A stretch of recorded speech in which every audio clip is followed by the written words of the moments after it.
It had taken him a minute to recognize her. He wasn't much of a reader, but he'd seen her picture in the morning paper. "Miss McCabe?" "Yes?" "You can wait if you like, or I can check and see if the captain's available." Captain? She didn't know the captain or this young cop with a dimple in his chin. She wanted Ed. "I'd rather wait." Since he was already balancing 2 soft drinks and a fat file, he nodded to a chair in the corner. Grace sat, closed her hands over her purse, and waited. She saw a woman walk in, blonde and beautifully dressed in a rose silk suit. She didn't look like a person who had business with homicide. A professional woman or a politician's young wife, Grace decided, although she hadn't the energy to go further, as she usually did, and attach an imaginary history to the unknown face. She looked away again toward the hall. "Hey, Tess," the young cop called from his desk. "It's about time we got some class in here." She smiled and walked over to stand beside him. "Ben's not here." "Out playing detective. I had an hour and thought he might be able to swing an early lunch." She started out, then spotted Grace. Tess recognized her from book jackets and newspaper photos. She recognized, too, the look of strain and grief on her face. As a doctor, she found it almost impossible to walk away. Crossing the room, she waited until Grace glanced up. "Miss McCabe, I'm Tess. Tess Paris, Ben's wife." "Oh, hello." "Are you waiting for Ed?" "Yes." "Looks like we're both out of luck. Do you want to walk outside?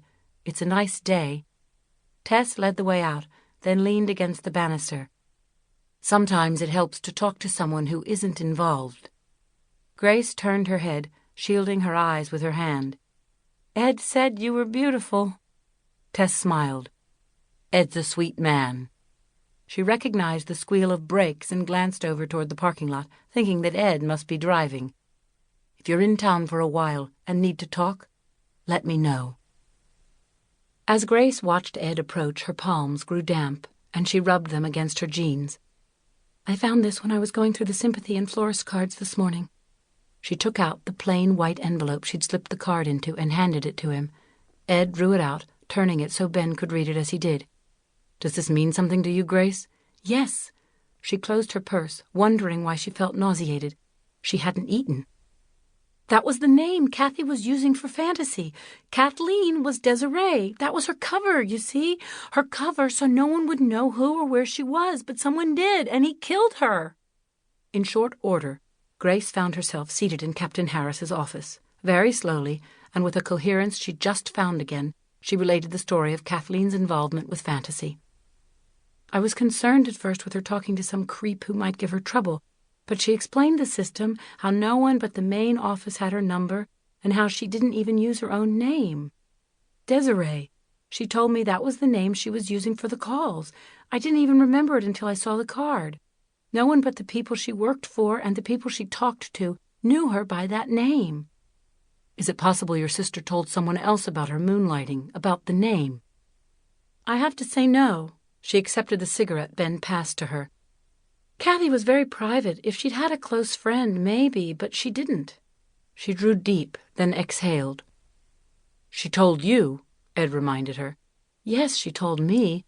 Grace paused a moment. She had to keep her mind clear. "Jonathan? He could have known." "The ex-husband?" Harris asked. "Yes, when I talked to him at the funeral, he admitted that he knew Kathy had hired a lawyer and a detective. If he knew that much, it's likely he knew the rest. I asked him what he would have done to keep Kath from getting custody of Kevin, and he told me he'd have done whatever became necessary." "Grace," Ed passed her a styrofoam cup of tea. "Breezewood was in California the night your sister was murdered."